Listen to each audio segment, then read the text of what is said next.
जी नाज़रीन, आज तीन बड़ी अहम ख़बरें आपसे डिस्कस करनी हैं और तीनों ख़बरें अपनी नौइयत के एतबार से बहुत अहम ख़बरें हैं और उनका इम्पैक्ट जो है पाकिस्तान पर आज के दिन और आने वाले दिनों में होगा। एक तो वही ख़बर DGISI की तैनाती के हवाले से नोटिफिकेशन नहीं आया, उसके हवाले से जो मौजूदा सूरत हाल है, अब मुस्तक़बिल करीब में क्या होने वाला है, क्या क्या सोचा जा रहा है, किस किस की तैनातियाँ हो रही हैं, किससे नाराज़गियाँ हैं, किससे सुलह हो रही है, इसके बारे में आपको बताएंगे। दूसरा आपको बताएंगे कि रावलपिंडी में आज भी मुस्लिम लीग नून ने पहला एक एहतजाज किया महंगाई के ख़िलाफ़। बहुत बड़ा एहतजाज नहीं था, लेकिन उसके नतीजे में वज़ीर दाखिला शेख रशीद साहब की हवाइयाँ उड़ गई हैं और वो कभी प्यार से कभी धमकियाँ दे रहे हैं। और हालांकि ये वो हुकूमत है जो हंगामों धरनों के नतीजे में ही मार्द वजूद में आई है, इन्हें परेशान नहीं आना चाहिए, उसके बारे में कुछ आपको बताएंगे। और तीसरी बात जो आपको बतानी है वो बहुत इम्पॉर्टेंट है और वो बलूचिस्तान असम्बली में तहरीक अदम एतमाद पेश कर दी गई है। उसमें किस पार्टी के क्या इम्कानात हैं, कौन जीत सकता है, कौन हार सकता है, क्या वज़ीर आला यहाँ पर रहेंगे, तहरीक अदम एतमाद कामयाब होगी या नहीं होगी, उसके हवाले से बात करेंगे। आपसे दरख्वास्त है कि हमारा चैनल जो है वो सब्सक्राइब कर दें और जो है बेल आइकन को भी प्रेस कर दें ताकि नोटिफिकेशन आपको मिलता रहे। और अगर आप कमेंट्स में कोई सवाल करना चाहें, कोई बात करना चाहें, तो हम कोशिश करेंगे कि आपको जवाब ज़रूर दिया जाए। सबसे इम्पोर्टेंट मसले की तरफ आ जाते हैं जी। DGISI वाला वो मामला तातुल का शिकार है, सारे जानते हैं, लेकिन अब ज़ाहिरन तातुल का शिकार है।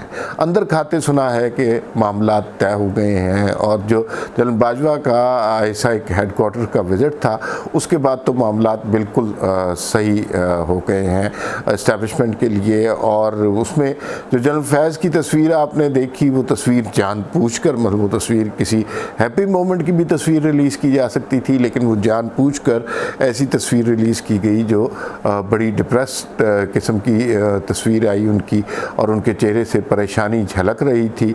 तो उससे यूँ लगता है कि इज़ इन डीप वाटर्स और अब आगे उनके हालात ख़राब हैं।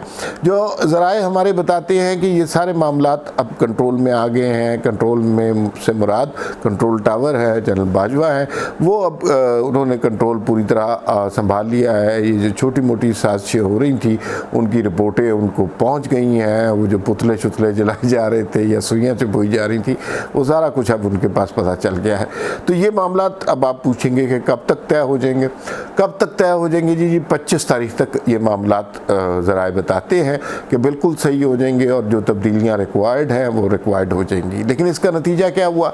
इसका नतीजा ये हुआ कि हुकूमत और इस्टेब्लिशमेंट के दरमियान जो है उनके ताल्लुकात में दरार पड़ गई, एक पेज फट गया, एतमाद की वो फ़ज़ा नहीं रही। इसका नतीजा ये हुआ कि जनरल फैज़ हमीद की पोजीशन बहुत ज़्यादा कॉम्प्रोमाइज़ हो गई है।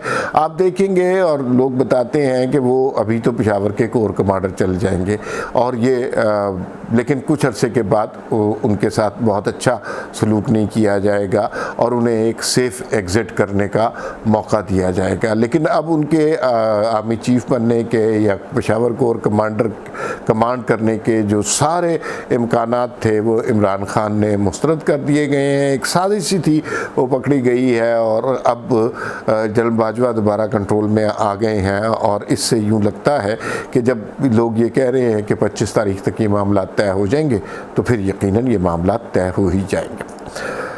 दूसरी खबर जो आपको बतानी थी वो रावलपिंडी में एहतजाज हुआ मुस्लिम लीग नून का और बहुत बड़ा एहतजाज नहीं था, ऐसा नहीं था लाखों करोड़ों लोग उसमें मौजूद थे। लेकिन ये अच्छी बात है, महंगाई के ख़िलाफ़ एहतजाज करना चाहिए। एक स्टेज आती है जहाँ पर लोग वोट को इज़्ज़त दो, जमहूरियत और ये सारी बातें भूल जाते हैं, उन्हें अपने पेट की 2 वक्त की रोटी की याद ज़्यादा आती है। तो ये बड़ा अरसे से कहा जा रहा था कि वो जो जमहूरी बयानियाँ हैं वो तो ज़रूर उस पर चले, लेकिन ये जो मामला है कि आवाम की मुश्किलात के लिए भी बाहर निकले तो वो बाहर निकले। और ये इस तरह के जो एहतजाज होते हैं ना, बुनियादी तौर पर मोमेंटम क्रिएट करते हैं। ये आज यहाँ हुआ है, कल गुजरांवाला में होगा, परसों लाहौर में होगा, कराची में होगा, पेशावर में होगा। ये चीज़ आहिस्ता आहिस्ता बढ़ेगी और यही इस एहतजाज का मकसद होता है। और एक स्टेज पर जब सारा मुल्क आप देखेंगे कि मदद को पुकार रहा होगा और नफ़रत इस हुकूमत के ख़िलाफ़ इतनी बढ़ चुकी होगी, ना वज़रा ना इसके MNAs अपने हलकों में जा सकेंगे, उस वक्त आप लंदन से ख़बर सुनेंगे कि नवाज शरीफ साहब ने वापसी की सीट बुक करा ली है।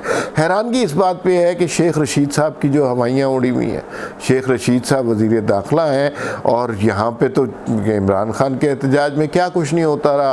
कभी पुलिस वालों को फांसी लटकाने की धमकी, कभी हड्डियाँ तोड़ने की धमकी, कभी सिविल नाफरमानी की दरख्वास्त, ये सब कुछ यहाँ पर होता रहा है। और मुल्क बंद कर दिया गया, चाइना के सदर को नहीं आने दिया, लॉन्ग मार्च की कॉल दी गई। तो ये तो पार्टी इसी वजह से मार्ज वजूद में आई है और इसी वजह से हुकूमत में आई है। तो अब अगर अपोजिशन ने पहली दफ़ा हल्का सा एहतजाज, ज़्यादा बड़ा एहतजाज नहीं है, हल्का सा एहतजाज करने की कोशिश की है तो इन्हें घबराना नहीं चाहिए। लेकिन मसला ये है कि जो बैसाखियों पर और कमज़ोर बैसाखियों पर चढ़कर सियासी जमातें ऐवान इक़्तिदार में आती हैं, वो इतनी कमज़ोर होती हैं कि ज़रा सा धक्का लगता है और वो धड़ाम से ज़मीं बोस हो जाती हैं। शेख रशीद साहब की जो हवाइयाँ उड़ी हैं, जो परेशानी उनको है, उससे भी यही लगता है कि आइंदा आने वाले दिन उनके लिए ख़तरनाक साबित होंगे। और अगर अवाम किसी भी मकाम पर एक बड़ी तादाद में इकट्ठे हो गए तो फिर शेख रशीद साहब के ये सारे दावे, धमकियाँ, गीदड़ भभकियाँ साबित होंगे और शेख रशीद साहब भागने वालों में से सरे फहरिस्त होंगे। तीसरी खबर बलूचिस्तान के हवाले से। बलूचिस्तान में तहरीक अदम एतमाद पेश कर दी गई, काफ़ी अरसे से इसका तज़किरा चल रहा था और उस हवाले से कुछ इंटरेस्टिंग मालूमात भी हमारे पास है। पहली बात तो ये है कि 33 अरकान दरकार है इन्हें वज़ीर आला को तब्दील करने के लिए या उसके ख़िलाफ़ तहरीक अदम एतमाद मंजूर कराने के लिए। तो वो इनके पास अक्सरियत है। कल परसों जो इनकी मुलाकात हुई सारे लोग, उसमें 38 लोग मौजूद थे, 2 लोग उसमें मौजूद नहीं थे। सनाउल्लाह ज़हरी मौजूद नहीं थे और नवाब रईसानी नहीं मौजूद थे, लेकिन उन्होंने बाद में बता दिया कि वो मजबूरी की वजह से नहीं है। 40 अरकान जो हैं ये वज़ीर आला को बर्खास्त करवाना चाहते हैं। जाम कमाल साहब अपनी तरफ से बड़े कॉन्फिडेंट हैं, वो कह रहे हैं कि ऐसी कोई तहरीक कामयाब नहीं होगी, लेकिन तहरीक अदम एतमाद पेश हो गई है। अच्छा, ये याद रखिए कि बलूचिस्तान में ये पहली कोशिश नहीं है, तीसरी चौथी इस तरह की कोशिश हो रही है और लोग बहुत ज़्यादा तंग हैं वज़ीर आला से, वो हर वक्त मैनेज कर लेते हैं। इस वक्त मुख्तलिफ क्यों है, इस वक्त क्यों लगता है कि ये तहरीक अदम एतमाद कामयाब हो जाएगी? इसकी रीज़न बुनियादी तौर पर ये है कि ये जो 40 अरकान हैं, इन्होंने कुरान पाक पर हलफ लिया और उस हलफ को पब्लिक कर दिया और उन्होंने कहा कि हमने कुरान पर कसम खाई है, हल्फ उठाया है कि हम इस तहरीक अदम एतमाद से बैकआउट नहीं करेंगे। अगर ये पब्लिक ना करते तो माजी में भी ऐसा हुआ है कि लोग कुरान के हलफ से मुनहरिफ हो गए हुए हैं, लेकिन अब चूँकि पब्लिक कर चुके हैं, इनमें से जो शख्स भी पीछे हटेगा, बलूचिस्तान की जो इलाकाई और कबायली सियासत है उसमें उसकी सियासत हमेशा के लिए ख़त्म हो जाएगी। नए कैंडिडेट का जो कौन कैंडिडेट होगा उसके बारे में अभी कोई फैसला नहीं है। तमाम पार्टियों का बुनियादी मकसद ये है कि किस तरह जाम कमाल से जान छुड़वाई जाए। अगर आप ये पूछें कि वहाँ पे मसला क्या है, लोग जाम कमाल साहब से इख्तलाफ क्यों रखते हैं, क्यों उनसे जान छुड़ाना चाहते हैं, तो वो मसले इतने बड़े नहीं हैं, ज़ाती नौइयत के ज़्यादातर हैं, पर्सनैलिटी क्लैशेस हैं।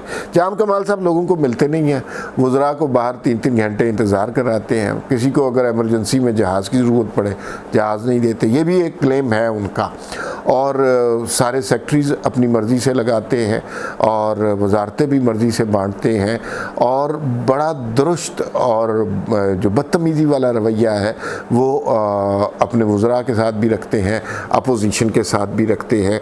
और ये बुनियादी नुक्ता है जिसकी वजह से ये तहरीक अदम एतमाद पेश हो रही है। तो ये अगर आप ये समझ रहे हैं कि ये इस्टेब्लिशमेंट करवा रही है या ये जमहूरियत के लिए कुछ हो रहा है, तो ऐसी कोई बात नहीं है। ये बल्कि शायद इस्टेब्लिशमेंट इसको रुकवाने की कोशिश कर रही हो, लेकिन लोग बहुत ज़्यादा तंग हैं और वो अब हलफ उठा चुके हैं।